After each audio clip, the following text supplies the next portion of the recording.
Alpīnisma instruktoru vadībā valsts ugunsdzēsības un glābšanas dienesta darbinieki apgūst kāpšanu grūti pieejamās vietās, lai iegūto pieredzi varētu izmantot ikdienas darbā. Tad, kad saņēmām jaunās glābšanas mašīnas, uz tām bija arī šis alpīnista aprīkojums. Un mums līdz šim tādas apmācības nebija notikušas, bet mums dienestā ir ļoti dažādi cilvēki ar ļoti dažādiem vaļaspriekiem. Mums ir arī daudz puišu, kuri brīvajā laikā trenējas alpīnismā. Un tāds palielīties, kad arī Pētergāli ņēma nost, tur bija arī viens no ugunsdzēsējiem, kas alpīnistu kluba sastāvā savukārt. Un, protams, ka viņiem ir atkal zinām, kur var veikt šādas apmācības, un tā tika atrasts un iziet un saņemt atsaucību no bērnu un jaunatnes centra Daugmala, kur ir šī zāle. Tātad šīs pirmās apmācības 3 dienas, 12 cilvēku dienā iziet apmācības.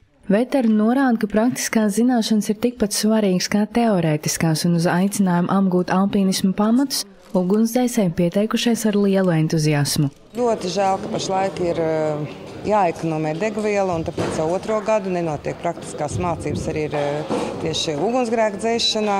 Līdz tiem tika veikts, protams, nekas netika dedzināts, bet tur piedūmojumi, un tad viss tika izspēlēts kā ir, un daudz novērotāji. Un tad viss tiek izanalizēts, un tās bija praktiskās mācības. Un tagad ir mācības vairāk uz papīra un teorētiski, ja, bet šis praktiskais, protams, ka pietrūkst. Un puiši ļoti labprāt mācās, un tā vēlme ir, jo viņi saprot, ka tas ir ikdienas darbam. Viņu ikdienas darbam un cilvēku drošībai.